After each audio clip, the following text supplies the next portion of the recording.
വലിയൊരു പ്രതിസന്ധി ഘട്ടത്തിന് ശേഷം ആഗോള സിനിമാ വ്യവസായത്തിന് ആശ്വാസവും ആവേശവും പകർന്ന് ഹോളിവുഡ് ബോക്സ് ഓഫീസ് വീണ്ടും സജീവമാവുകയാണ്. 2026 ആദ്യ പകുതി പിന്നിടുമ്പോൾ ലോകമെമ്പാടുമായി $1 ബില്യൺ അതായത് ഏകദേശം 8500 കോടിയോളം രൂപ കളക്ഷൻ നേടി 4 ചിത്രങ്ങളാണ് റെക്കോർഡ് നേട്ടം കൈവരിച്ചിരിക്കുന്നത്.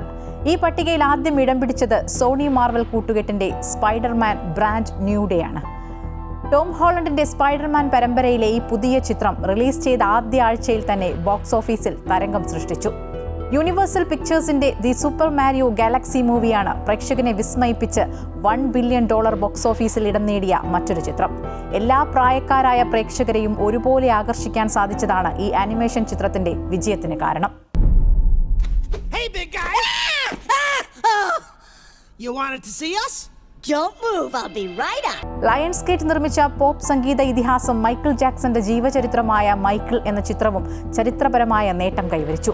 ബോക്സ് ഓഫീസ് ചരിത്രത്തിൽ $1 ബില്യൺ കളക്ഷൻ നേടുന്ന ആദ്യ മ്യൂസിക് ബയോപിക് എന്ന സവിശേഷതയും ഈ ചിത്രത്തിന് സ്വന്തമാണ്.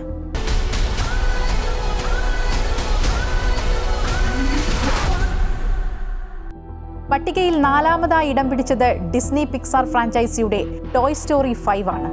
തലമുറകളായി പ്രേക്ഷകർക്കിടയിലുള്ള ഗൃഹാതുരത്വവും കൃത്യമായ വിപണന തന്ത്രങ്ങളുമാണ് ചിത്രത്തെ വീണ്ടും വൻ വിജയത്തിലേക്ക് നയിച്ചത്.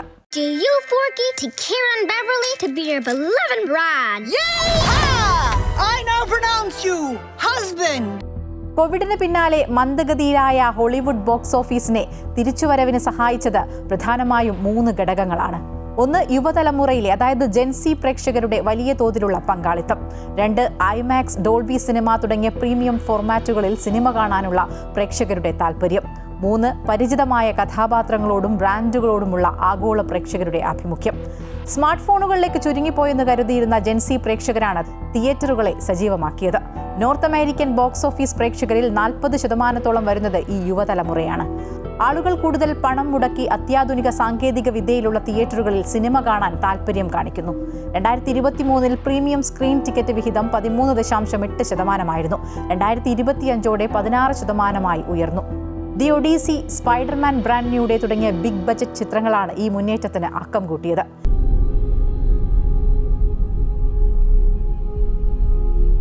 No one could stand between my men. ഈ വർഷം $1,000 കോടി നേടിയ പ്രമുഖ സിനിമകളുടെ പകുതിയിലേറെ വരുമാനവും അമേരിക്കയ്ക്ക് പുറത്തുള്ള അന്താരാഷ്ട്ര മാർക്കറ്റുകളിൽ നിന്നാണ് ലഭിച്ചത്. 2019 വിജയിച്ച $1 ബില്യൺ ചിത്രങ്ങളിൽ ഏറിയ പങ്കും ഡിസ്നി നിർമ്മിച്ചതോ സഹകരിച്ചതോ ആയ ഫ്രാഞ്ചൈസി സിനിമകൾ മാത്രമായിരുന്നു. എന്നാൽ നിലവിൽ ആഗോളതലത്തിൽ തരംഗമാകുന്ന വൻ വിജയങ്ങൾ വ്യത്യസ്ത സ്റ്റുഡിയോകൾക്ക് കീഴിലുള്ളതാണ്. മൈക്കിൾ, ഒഡീസി പോലുള്ള ചിത്രങ്ങൾ റിസ്ക് എടുത്തുകൊണ്ട് പുതിയ ശൈലിയിലുള്ള സിനിമകൾ നിർമ്മിക്കാൻ ഹോളിവുഡിന് വലിയ പ്രചോദനമാകുന്നു. ഡിജിറ്റൽ സ്ട്രീമിംഗ് പ്ലാറ്റ്ഫോമുകൾ സജീവമായ കാലത്തും തിയേറ്ററുകൾ നൽകുന്ന ദൃശ്യവിസ്മയങ്ങൾക്ക് പകരക്കാരില്ലെന്ന് ഹോളിവുഡിൽ നിന്നുള്ള ഈ കോടിക്കിലുക്കങ്ങൾ തെളിയിക്കുന്നു. ഈ സാമ്പത്തിക കുതിപ്പ് വരും മാസങ്ങളിൽ റിലീസിനെത്തുന്ന ചിത്രങ്ങൾക്ക് വലിയ പ്രതീക്ഷയാണ് നൽകുന്നത്. ഒപ്പം നിർമ്മാണ കമ്പനികൾക്കും തിയേറ്റർ ഉടമകൾക്കും ഒരുപോലെ ആശ്വാസവും. You're beautiful. You're the greatest of all time.